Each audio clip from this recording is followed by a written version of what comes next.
And I'd like to welcome you to the 35th year of the Native America Speaks program. This is the longest running Indigenous speaker series in the National Park Service system. So we're very thankful to be able to put it on. This program, as well as other critical programs like it, wouldn't be possible without your donations to Glacier Park Conservancy. And so thank you so much if you are a donator.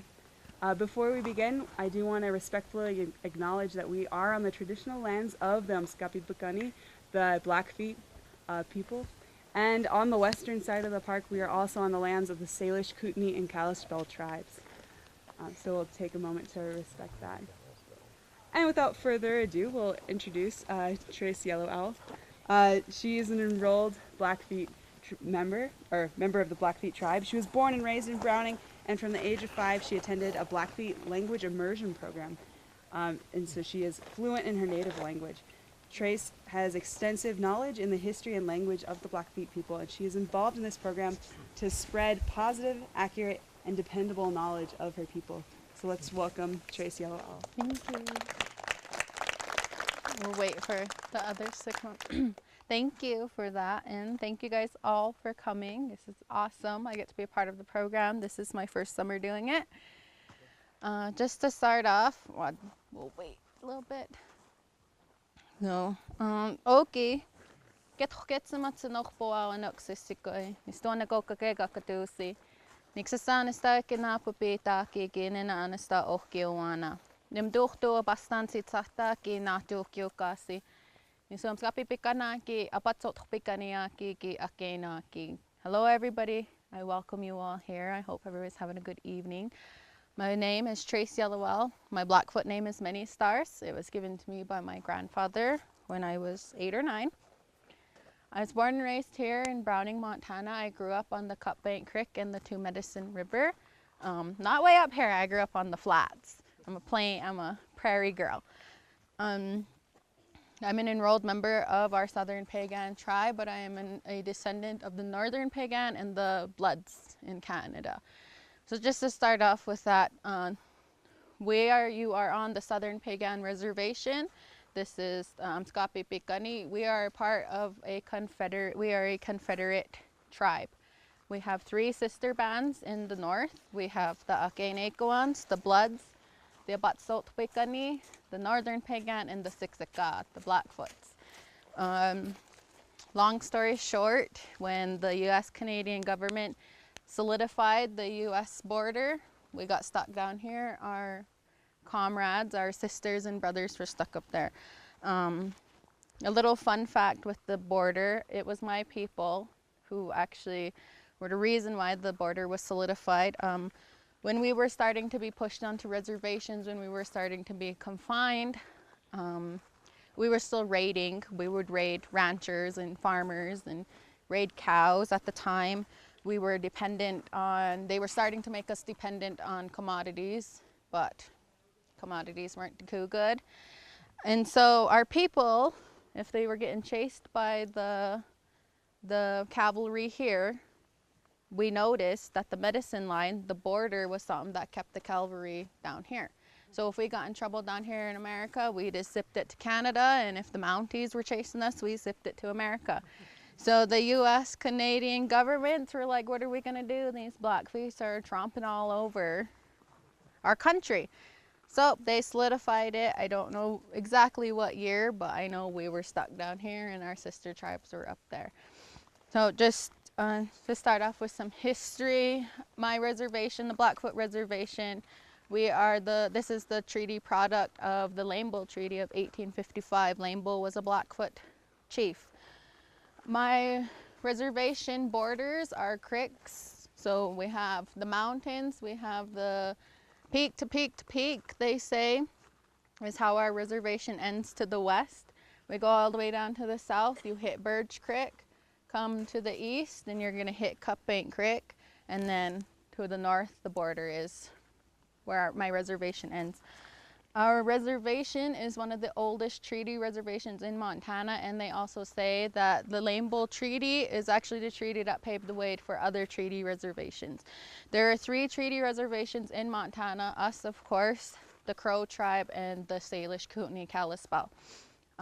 Rocky Boy, Fort Peck, Fort Belknap, those are executive orders or statute orders or congressional statute orders, meaning that they had to go all the way to Congress, they had to go to Helena, they had to basically prove that that was their land and they deserved it. My reservation, my people actually fought for this land. Our treaty was the first treaty signed, and when they signed it, there were pictographs. That's how old our treaty was, that's how old my people, that's how long my people have been on a reservation. Let's see, so we are in Upper Two Medicine area. Natuokiokasi, Two Medicine, this place, the river and the two lakes are very important to my people. Two Medicine got its name from two medicine lodges that were down on the river. The story that I was told was my people were either sick or dying. It was a harsh winter, something happened, and we were low on morale. It was a really hard time, and we were going south, and we come up on the river, and there was medicine lodges, Two Medicine painted lodges. Whoever those holy people were that were there helped us, and we named Two Medicine. Let's see what else. Hi there. Hello. Sorry. It's okay. So, again, with my people, with my culture, our language is an Algonquin language, meaning it is one of the oldest living languages in America, in the world. We have been here. I have heard of archaeological sites predating us 10,000 years, but we do actually have one here on our reservation. They're digging deeper, and they got to 15,000 years, and they're still finding our boiling pots 10,000 years down. So the people, you know, the ongoing question is, did we walk the Bering Strait? I can tell you we never. There's too many artifacts, there's too many historical facts, historical sites and archaeological sites that date us here and on this territory in our reservation way before the Bering Strait. My people at one point in time were 3 million strong before Euro colonization. My people's territory reached from Edmonton all the way up in northern Saskatchewan, Alberta, all the way down to the Yellowstone National Park. Now, Yellowstone, we have treaty rights down there just like us, but we share those treaty rights with the Crow and another tribe, because Yellowstone, we mostly dominated that area, but there were times where we didn't use it and the Crows used it. But at one point in time, like I said, we were 3 million strong. During the early 1800s, the cavalry, the president at the time, sent the cavalry here to see if they could scoot us out of our territory. The generals wrote back, said, it's 10-1 us, what are we gonna do? We're not gonna be able to fight these Blackfeet. Let's find another strategy. So they remembered what happened to the Choctaws, the Cherokees on the Trail of Tears. They sent the same blankets of the same smallpox infested blankets to us. And in my people's culture, in my culture, there are 3 important things that you can gift a person. It is food, blanket, and a place to stay. Survival. That's what you need to survive, right? So my people graciously took the blankets, and the government wiped out 3/4 of our nation. We went from 3 million strong to about 300,000 strong. And if that isn't a deficit on a culture and a civilization, I don't know what is. So we were 300,000 strong. Over time, neo-colonization took part, and we are on the 4 reservations. Up there they call them reserves, down here they're reservations. We are on the 4 reserves that we are today. We are still a proud, strong, and resilient confederacy. We still have ties. I have tons of family up north. People have tons of family down here.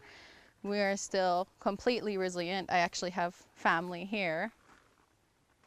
You see that cute little Indian boy right there? He's been in my hair all day.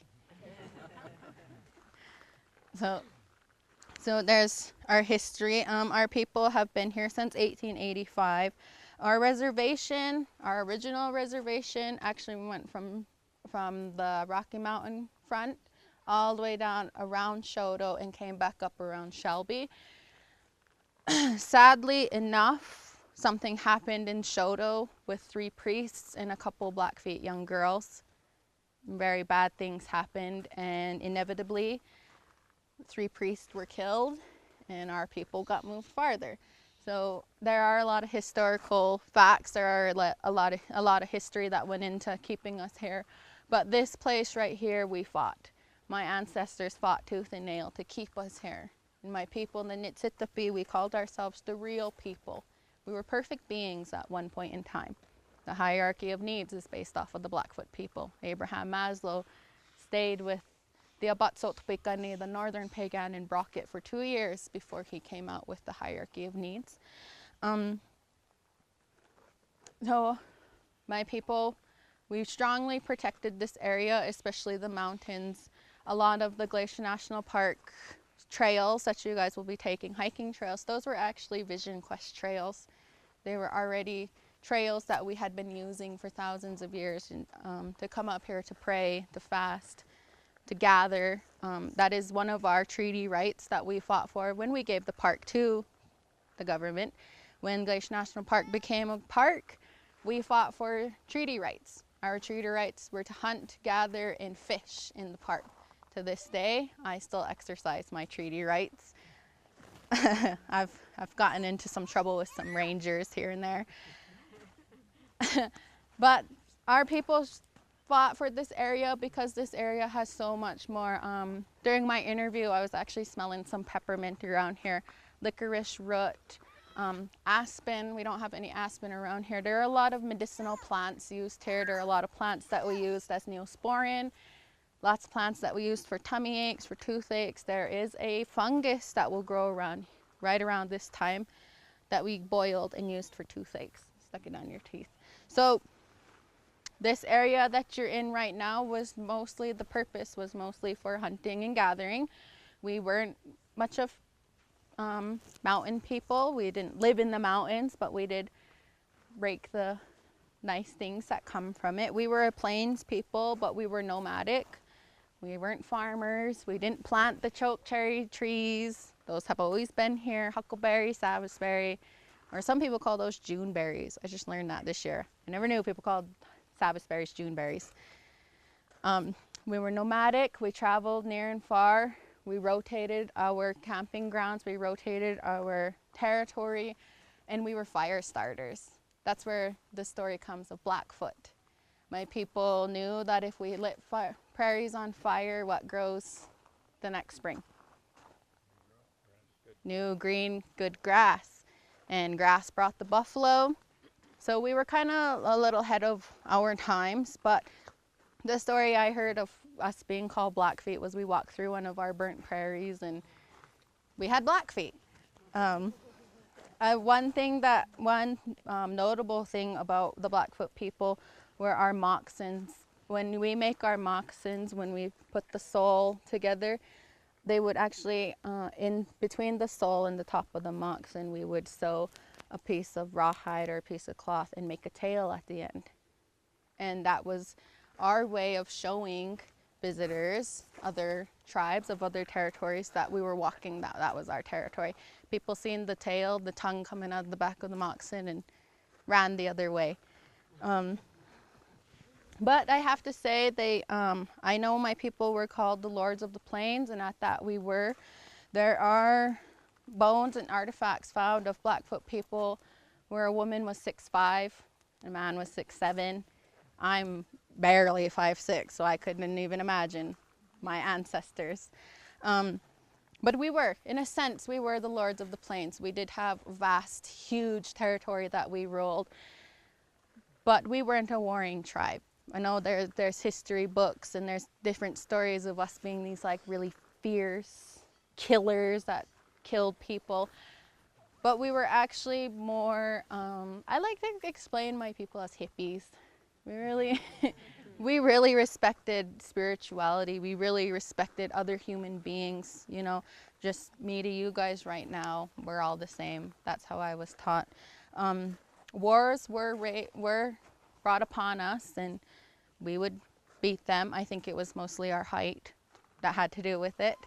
But we weren't a warring tribe, and counting coup was one of the greatest things that my people had, because a warrior can run up a foot away from another warrior and hit him and say, I respect you enough to let you live, but I'm strong enough to be that close from you, to kill you. Our people were the only people to wear top knots. If you see any pictures, historical pictures of Native Americans with a great big knot of hair, mostly Blackfeet. That was a taunt. Our warriors wore top knots because that's an easy scalp, hey? If you got close enough to cut that scalp off, you know, you killed them. So our people were very prideful, we were very dominant, but we were also very respectful in that sense. But to wear an arrow top knot, to wear a top knot as a warrior meant that you were the bee's knees, I should say. You were like, if you were an old man and you still had a top knot, man, you was this it. You was probably chief now. Let's see, another history. So another fun fact about our people is that a lot of people only think that we ate meat. And meat, buffalo was kind of wasn't actually a huge part of our diet. Meat wasn't. What was a big thing about a huge incorporation in our diet was actually our roots and our plants, our berries. We were preservationists. We knew how to preserve meat. We knew that kidney fat preserved crushed up choke cherries. I've had choke cherry pies before. They're pretty good. Dry meat wasn't a huge thing. Dry meat soup was something that we ate in the winter time. My people were constantly moving. Come this time of year, way back when, we would be gathering. The women would be out getting as many medicinal roots and plants, as many berries, anything, so that we had because we had really long winters. I mean, just last year, Browning was in a state of emergency, and that was only because of 20-foot drifts. Could you imagine the winters 100 years ago? Ooh. So my people were, that's one fact that people can't not get wrong, but meat was probably, I'd say 40% of our diet. We drank bone broth. That was more, it's actually proven to be better than coffee. It don't taste very good. I don't recommend drinking bone broth. But we ate turnips, there's wild onion that grow around here. You know, there was a huge, vast vegetation that was incorporated into our diet. We were very well-rounded. We also had a lot of endurance games that we let the young boys play. You know, our people were a working people. Come on up. It's okay. Our people were always working, always on our toes. Everybody had a purpose. In the Siksika, Sitapi, and the Blackfoot Confederacy, and the Blackfoot way of knowing, we all had a purpose in life. You know, the women and the men. And another thing that people get wrong, history books get wrong, is that we were a patriarchal society. But we are one of many indigenous peoples that are matriarchal. The history books show all the chiefs signing the treaties, but they never ever acknowledge the fact that every single one of those chiefs' wives were standing behind them. And actually, when it came down to it, our men, if they wanted to move camp, say tomorrow, they had a meeting. All the men had a meeting, said, we're gonna move camp tomorrow. They went home and told their wives, and old wifey Pooh said, no, 4 days. Well, 4 days. You know, we were a matriarchal society. A woman sits holy in our okons and our sun dances. It is a woman that does it. In a beaver bundle, if the lead woman isn't there, you can't have the beaver bundle. Say if her husband was sick, she can just appoint like somebody and say, all right, we're gonna have the ceremony. But if your wife's sick, you just stay right there until that woman is there. So our women and men, we were a matriarchal society, but we were also very balanced. In our teepees, the women sat on one side and the men sat on the other. Not to show that we were different, but to show that we were equal, because everything comes to the top of a teepee, and we balanced each other. So that's one thing I like to tell people, and I like to remind all the women out here, you use the boss, not the man. That's why that's the big joke in Indian countries. Blackfeet women are real mean, but we're the boss. Let's see, what is that? Can I answer a question? Does anybody have a question? What's a beaver bundle? So a beaver bundle, so okay, that's a really good question. My culture, our spirituality, the way I like to explain a beaver bundle is it was like our church.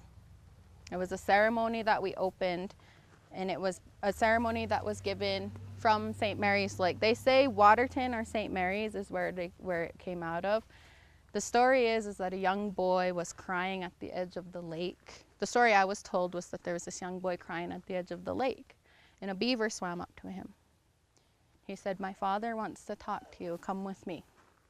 And they dove down into Paktomksikimi, into St. Mary's, and there was a whole other world there, the Suyata Peaks, the underwater people. And that was when he was given the beaver bundle. It was something that needed to be brought back to our people at that time. It was a sense of prayer. It was a ceremony. It is a ceremony. The young boy brought it back, was told everything, and in a ceremony, in the beaver bundle, there's otter skins, there's cranes, there's preserved animals in there that we dance and pray with. And really what it is like it's like our New Year's. So Blackfoot New Year is in the spring when everything's coming to life, when animals are being born, when babies are being born. When there's new life, we pray for new life. We honor that. That's when our thunder pipes open. That's when our beaver bundles open. That's when we have the Sundance will actually probably be going on next week. But it was one of our ways that we prayed. It was a ceremony. It was something of great importance. It still is of great importance.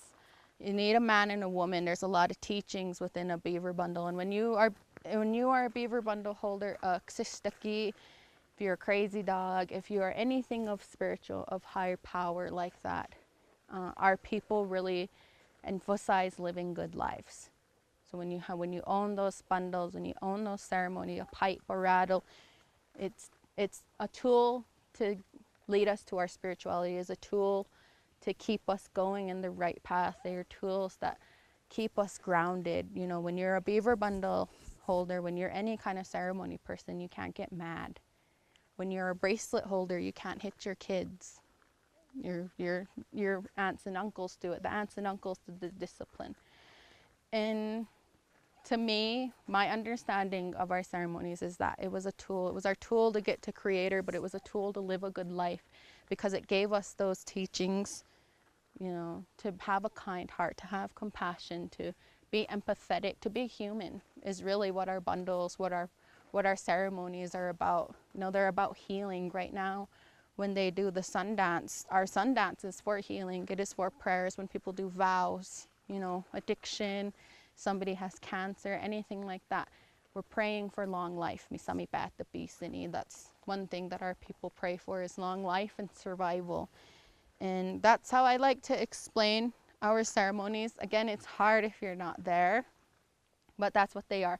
They were tools to keep us in a good straight path. You know, they were like reminders. You know, long time ago, our social structures, our social standings were a lot different. We had societies, and those societies in themselves had a job. The Ganaksamidax, the crazy dogs, were like our police. They did everything. Something bad happened in the camp, the crazy dogs handled it. You know, nobody else handled it but them. They were the ones that sent the war parties. They were the one that kind of did that.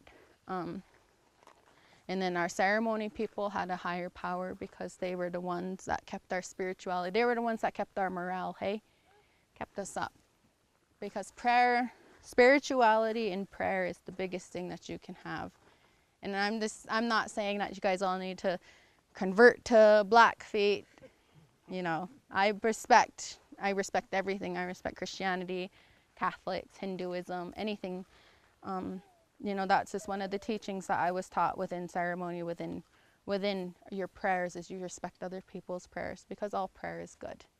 Whoever is up there, Alpha, the Omega, Creator, Buddha, who's ever up there, he's probably the same person, and it's just our way of gifting him, talking to him, helping him take our sorrow away, our hurt, our sickness. But that's what our ceremonies are all about, is bringing us together, praying, healing, having that power. Anybody else? How many tribal members do you have now? So according to our last census, I'm pretty sure it was 15,000, over 15,000 enrolled members. That's just here though. Up in Canada, our sister tribes, the Canadian government was a little more lenient towards Indigenous people than the US government.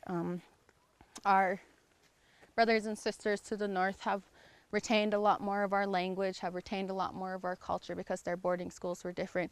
But in Canada, they don't have blood quantum. Have you guys heard of blood quantum? So in America, you have to be 1/4 Blackfeet, Navajo, Apache to be considered Indian. Exactly. Isn't that crazy? We're like thoroughbreds. And I'm a half. I'm a little under a half, guys. But so up down here they incorporated blood quantums, and I think if we didn't have blood quantum and we counted our descendants, they're actually the guys that are little under a quarter Blackfeet. If we counted them, we probably be about 25,000, 20 to 25,000 strong. But sadly, old U.S. government has us breeding like we're cats and dogs. So that's another history note I'd bring to light. Our government put us through boarding schools. Yes, boarding schools were real. Yes, Carlisle, Chamawa, all of those things were real. The terrible monstrosities that happened to our people were real. I don't like to dwell on them though, and I don't want you guys to dwell on them because, hey, I'm here. I'm a Blackfoot woman and I'm standing in front of you guys.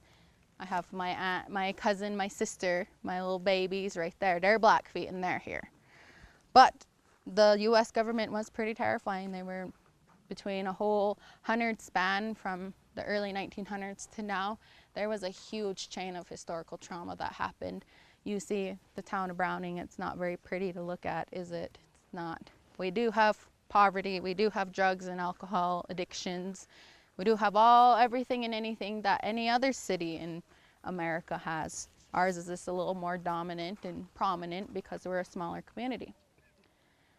But the deficit that my people are in right now is the result of neo-colonialism. The neo-colonial state that my people and other people, not just Blackfeets, that other people around Indian country, it's not good. We didn't eat milk, we didn't eat sugar, we didn't have salt, we didn't have pepper. We have a lot of health problems, a lot of diabetes. And it's because only within 100 years were we introduced to sugar. Only within 100 years were we introduced to alcohol, to milk. We have a lot of people that are lactose intolerant. Native people are lactose intolerant because ancestrally in our DNA, we never drank milk. We never had cows. You drank from your mom and then that was it. So How many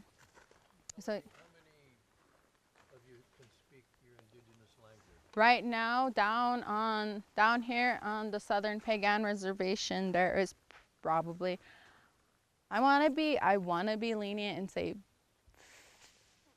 50 to 80 fluent speakers.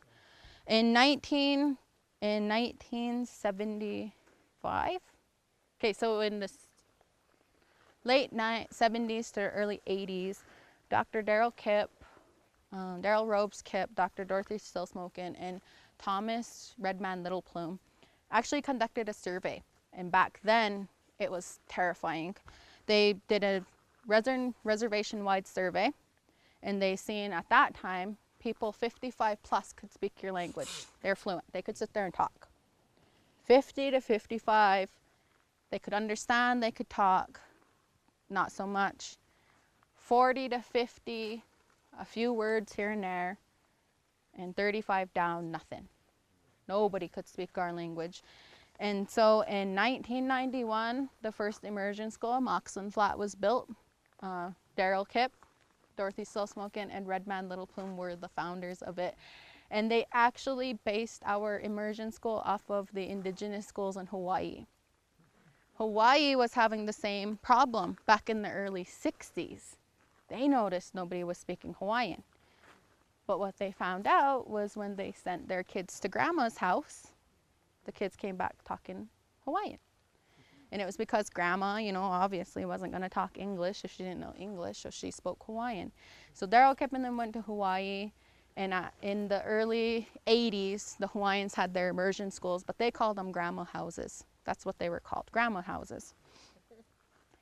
So Daryl Kip and Redman and Dorothy come together, and they said, all right, well, we can do that. There's 100 fluent elders on this reservation right now, over 100, we can get them to come in. And at that time, Moxon Flat only took about 10, 15 kindergartners. And boy, did it blow up. Those kids were speaking the language, the elders, the morale in our elders boosted, you know, and they were like, oh, okay, all right, this works.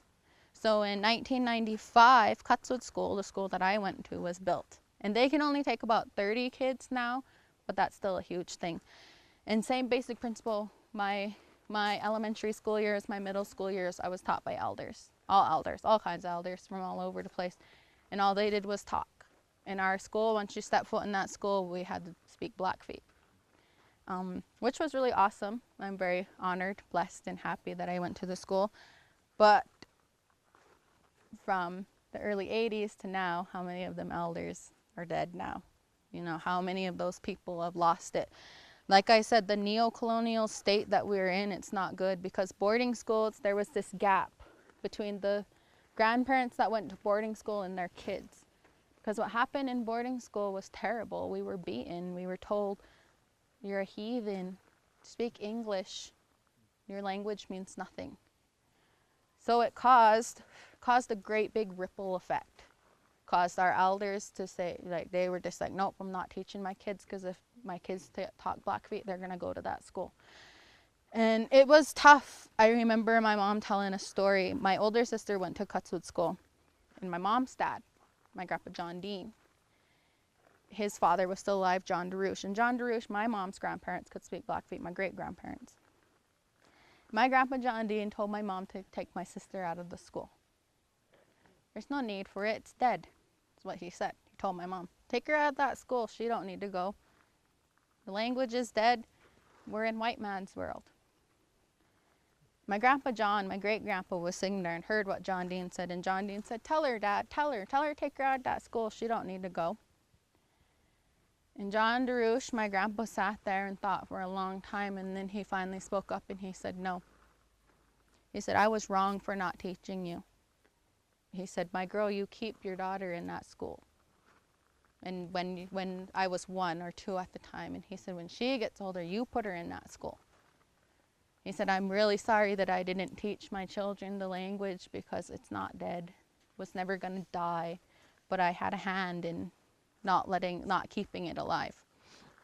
And so that story had stuck with me, and I've just learned my language. But again, there is that generation between my mom's parents and their parents where it wasn't cool to be Native. It wasn't cool to be Indian. It wasn't cool to be Blackfeet. And that generation is the generation that lost our language and culture. And right now, my people are in a preservation state where we are fighting tooth and nail to keep our language alive, to keep our culture alive, to keep our religion alive. Right now in Canada, there's not an act down here, but there is the oh, it just slipped my mind. It's not it's basically a relocation act, and I can't remember what it's called right now.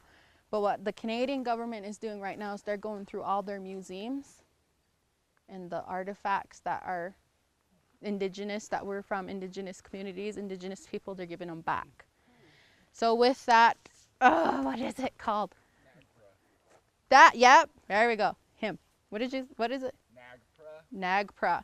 With that act, we are getting more of our bundles back, with more of our ceremonies, because at one point in time, there was another point in time during colonialism where there was what my grandpa Gilbert said was crooked people that were stealing bundles, that were stealing artifacts from elders, from holy people, and selling them. So they'd bring them to the museums, sell them, and that was it. That was done. We have bundles. There are trace bundles. There are artifacts that are in Germany right now. And I've heard stories from Germans, that from the security guards, that say when they walk down those halls, they can hear crying, they can hear songs, they can hear a different language being spoke. And that's most likely those things wanting to come home. So hopefully with the Canadian government and all their strides and all their positive things that they're doing now, I really hope that our government starts to do that, because right now we're in this gray area where we can get our artifacts back, but the government makes it really hard. So we have to prove that they were ours. We have to prove that somewhere within 100 years it belonged to me. Well, how am I gonna prove that oral history? That's another thing about our people, is nothing was written down. We have writing on stone up in Alberta. That was a sacred place. Those are the best recorded pictographs of my people. The last pictograph was drawn there in the early 1900s by Chief Bird Rattler, and he actually drew a train and a car. It's super cool. I always wanted to see it, but I've seen pictures of it. But he drew a train and a car in his drive up.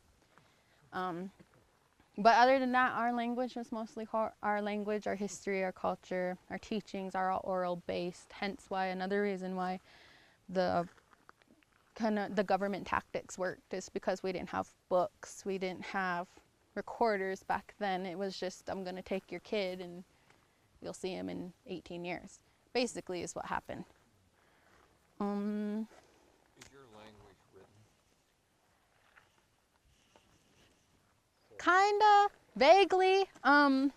Right now, we do have some people that see, the thing about writing our language is it's really weird. I'll tell you a word, like, get the peaks. Like, how do you write that? Like, what is that? Like, I don't even know what that is. And then there's also the generational issues of elders trying to keep it oral. You know, my generation, I would love for it to be written down. I think it'd be easier for me to remember it. But there is this generational gap again of older people trying to keep our old ways, and I respect it, I really do. But right now, in 2019, we need it to be written. And there are elders that have come up with an alphabet. It's a little strange, but it is actual phonemic alphabet writing. It is actual phonetics, and I really like that about it. But can't teach an old dog new tricks. That's the thing. No offense, but that's the thing right now. When we come together as a confederacy, it's a huge fight, because some elders are like, no, keep it oral. We never wrote. Some elders say, well, okay, well, I want it written this way. Somebody's going to say, no, I want it written that way, you know. So right now, there are strides to making it a written language, because the Flathead Reservation and the Crows are starting their own alphabet. And I think it's the coolest thing, you know, and that's one thing I got up in front of some elders, and that's what I said. I said, why not make it a written language? Why not have our own alphabet to give it ownership? It's our language. Why are we trying to write Blackfeet with English writing? Why are we trying to have Franz, can't remember his first name, the Blackfoot dictionaries. Have you guys ever seen a Blackfoot dictionary? They're super weird. Coming from a language speaker, it's really, really hard to read those words, because they are from elders from long time ago, but it was a white man writing it. It was somebody else trying to be like, okay, well, how am I gonna, okay, K-A-H, K-I-H, like, what am I gonna do? Okay, this little apostrophe means, and then 10 years down the road, somebody's like, well, what does this mean? Like, is it a stop? Is it a breath, or is it a, you know? So that's one thing. I really hope my language is going to be written. We do have some younger people working on an alphabet, but it probably won't be set in stone until, like, I'm old and I get a say. 'Cause right now I'm 20 and I don't get to say a lot. I mean, I do, but when it comes to an elder, it's not my time. But our language should be written. I agree. I think we should have our own alphabet. And I think I know it would keep my language going. Because right now we're in a world where we all read books. I like to read books. I'm a bookworm. I'm a nerd. I like to read Facebook. You know, why can't we type on Facebook in Blackfeet, you know? So that's one thing, another thing that our people are working for. So the alphabet, another thing that we have on our reservation now is the Food Sovereignty Act, the Food Sovereignty Program. And what a group of young people, young women are doing is bringing back all of the old indigenous recipes and coming up here. And I tried some actually this week. I tried cedar maple tea. And it tastes like it sounds, I'm not lying. I mean, it was good, but I was kind of hoping for something else besides thinking I'm drinking a tree. But Mariah Gladstone is kind of the head of it, and she does Indigikitchen. If you Google it, her recipes will come up. They're super cool. But that's what she's doing, and what makes it cool about Indigikitchen and what she's doing is she's actually breaking it down to the science, to the nutritional facts of it. Because if you drink cedar tea, it actually has more vitamin C in it than orange juice. Than orange juice. Like, you know, isn't that crazy? And she put maple in it to make it taste better, but it didn't. I've had licorice root tea, licorice roots for upset stomach. I just wanted to try it at one time, but yeah. So there's that. So I'd like to promote that. If you guys want to Google Mariah Gladstone, Happy Rock, you remember it, Gladstone.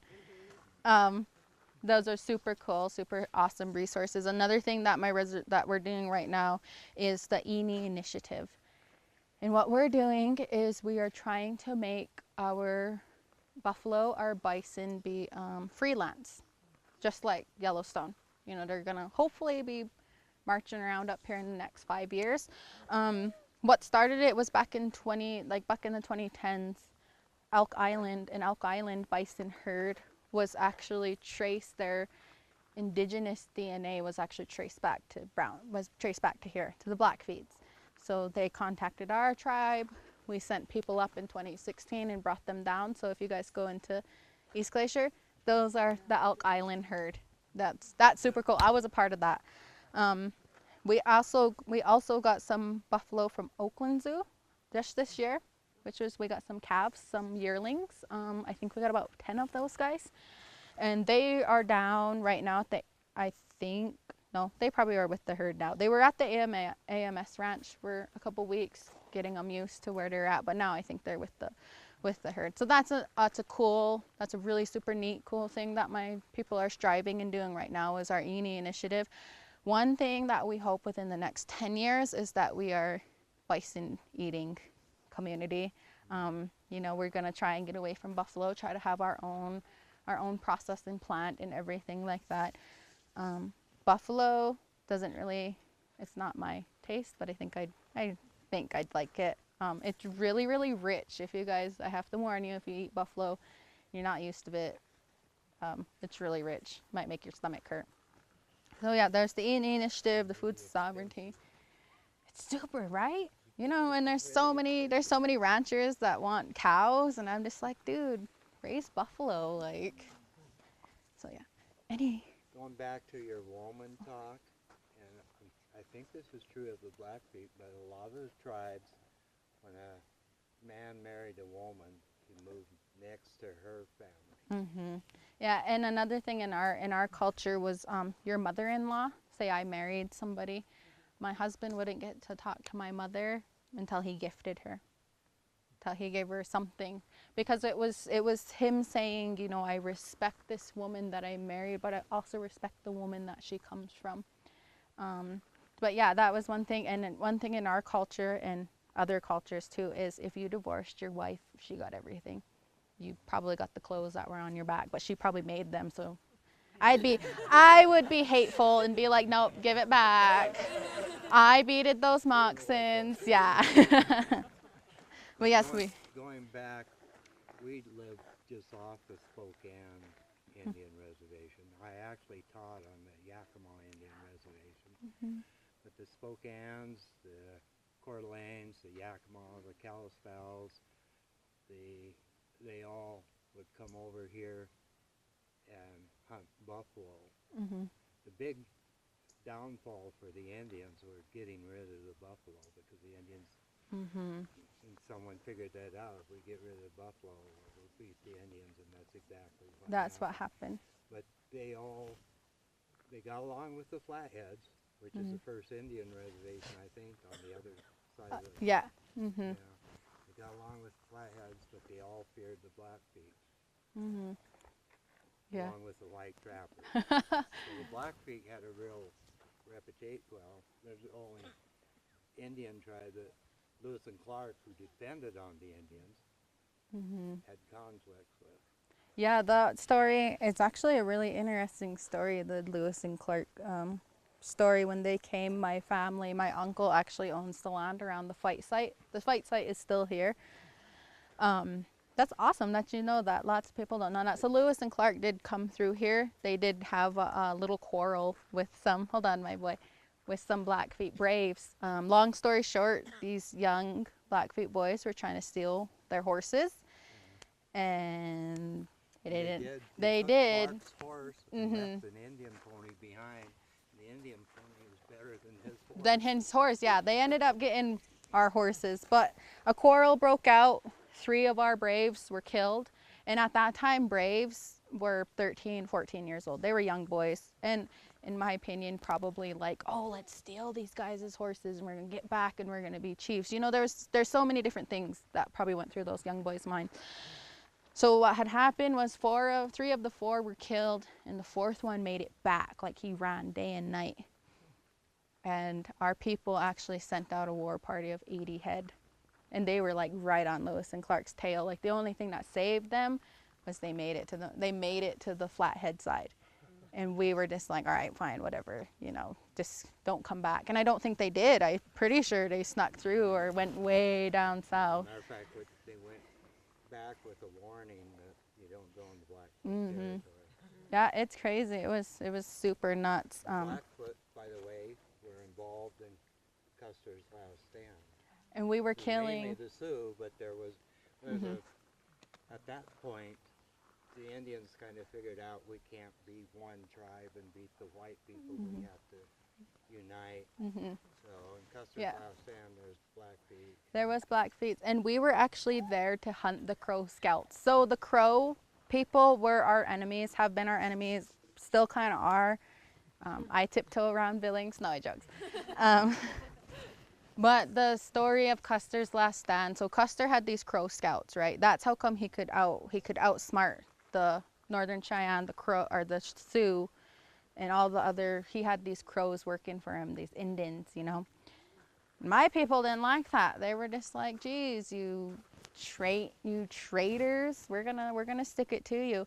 So during Custer's last stand, we were actually there to kill the Crows, but they were in the crow's nest where they were sitting, and they had one of their scouts seen us come in, and they hightailed it, like just left.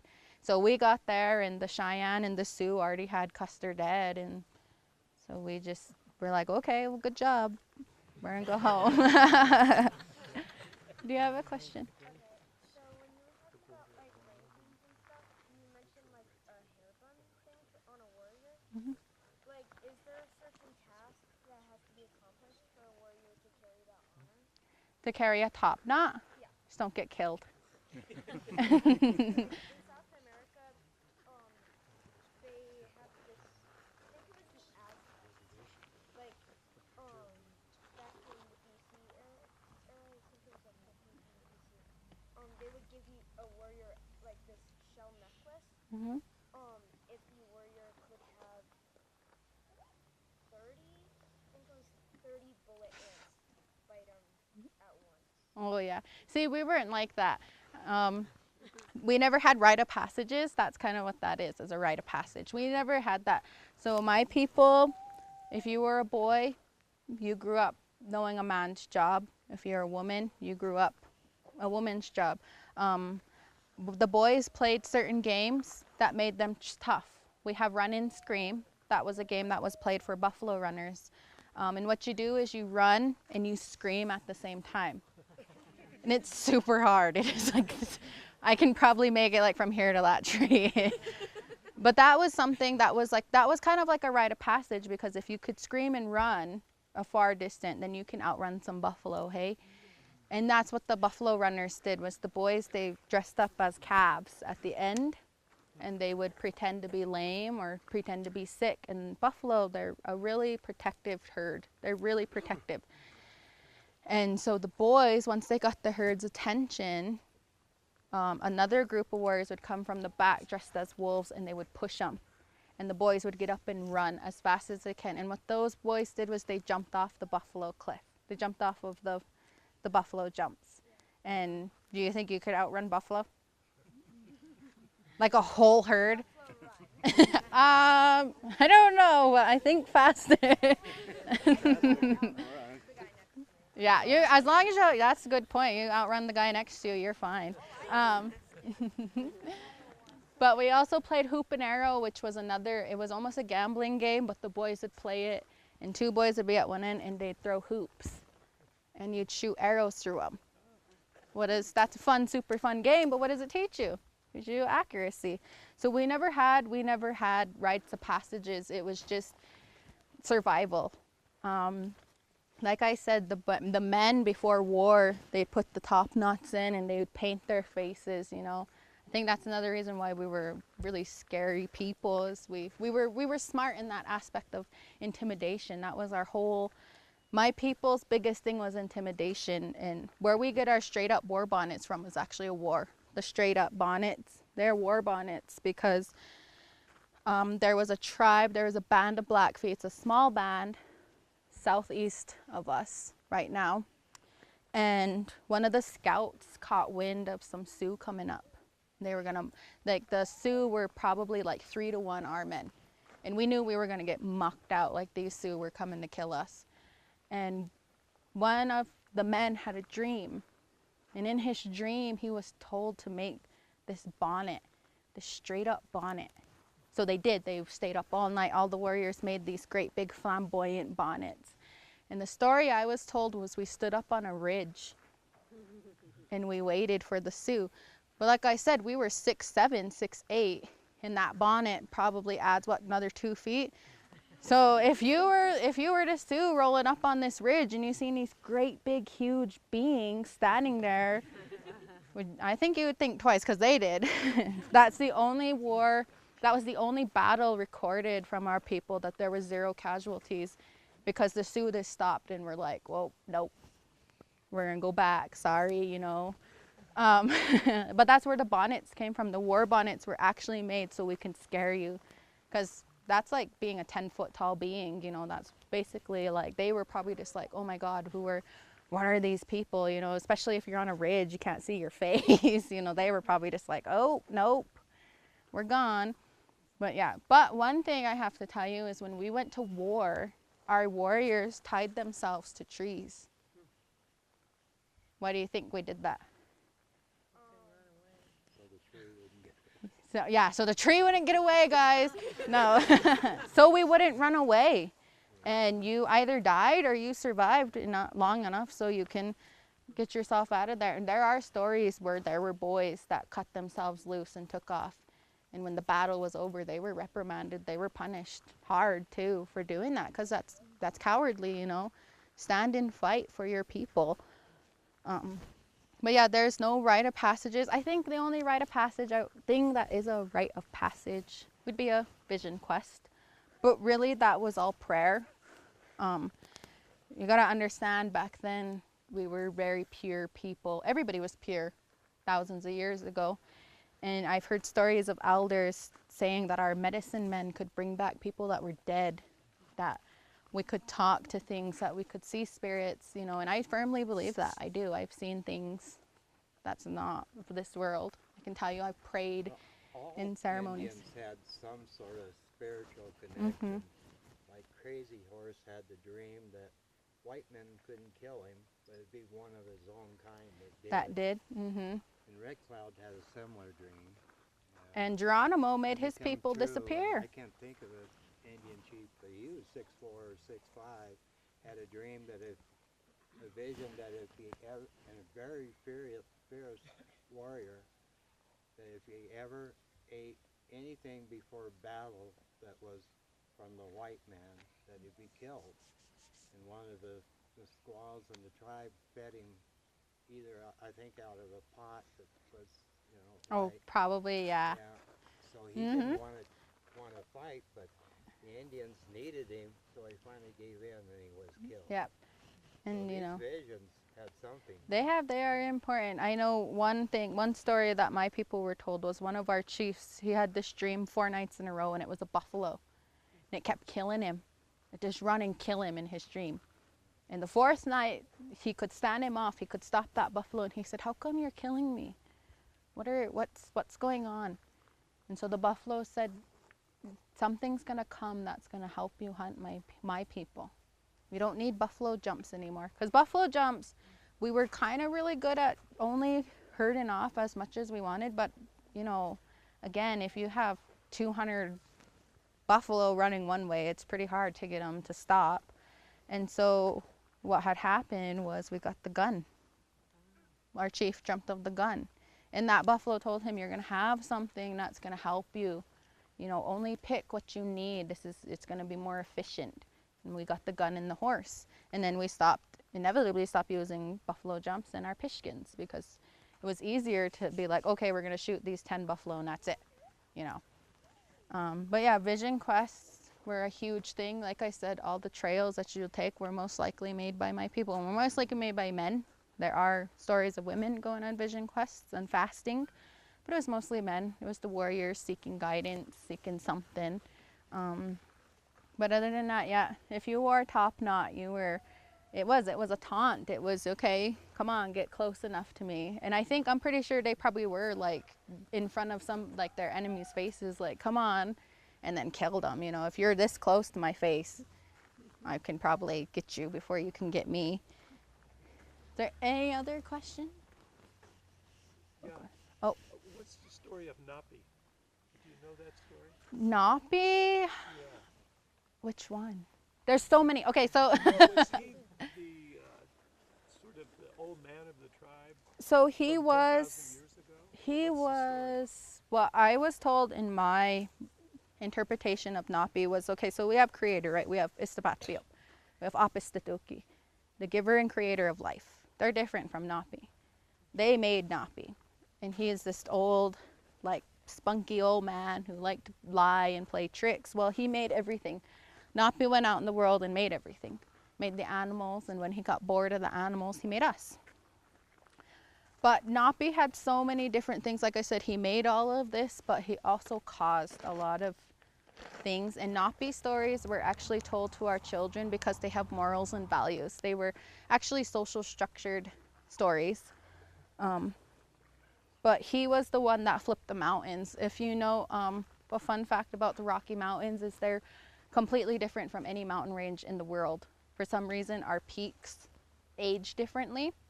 And there is a story that the mountains were gambling with Napi and they cheated him.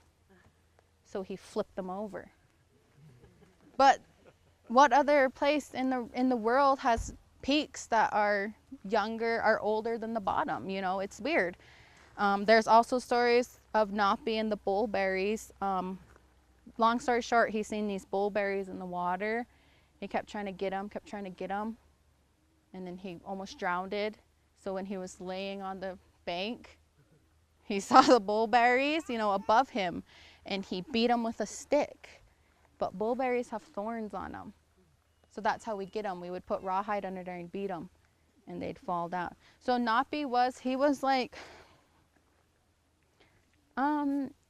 Jesus, but not. I mean, it's hard to explain. He was an old trickster man, though. Napi. There's so many stories of Napi. Like he was a being, not of us. He wasn't human. He had magic. He had power, but he was somebody that went out in the world and did crazy things, and then got in trouble. And then we were like, okay, well, don't do what Napi did, because you're gonna drown. But Napi was essentially the person that made us. But we know that there's creator. We know that there's a God. He was just like his helper. Like I said, like he was like his Jesus. Like he was like our Jesus in a sense, where he went out, he gave us medicine. I actually heard long time ago when I was little, these old men were laughing and joking, and they said Jesus met Napi. Nuh-uh, Jesus didn't meet Napi. They said, he did. He went across this big water, and he watched him carry the cross. And that old man said, do you not believe me? And I was, no. He said, what do Catholics burn at funerals? They burn cedar. And he said, and what does Jesus wear?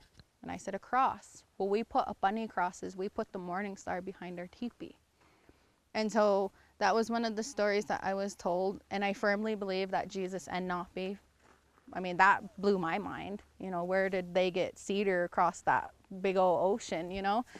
But yeah, Napi was somebody who lived here. Napi was somebody who helped us. He was a being of great importance to us, a person of great importance.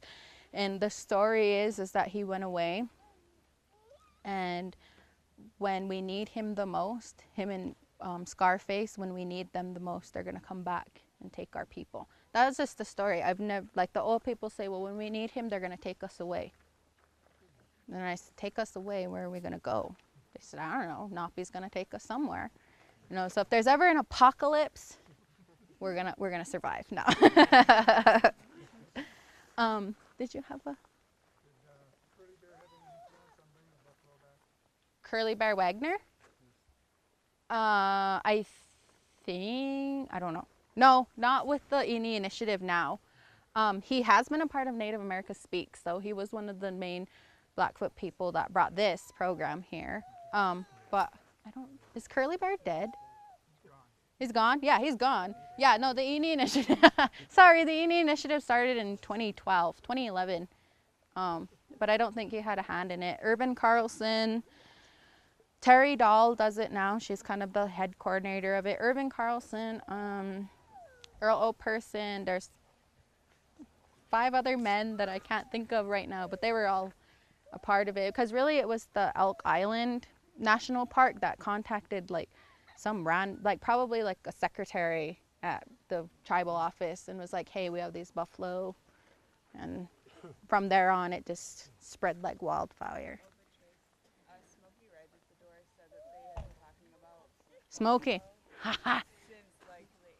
Since the 80s? Yeah. Most likely. Yeah, but this is Yeah.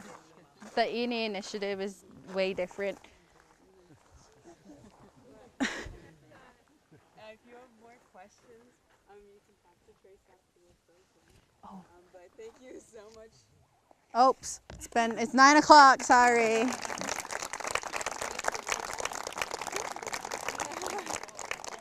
What are these people?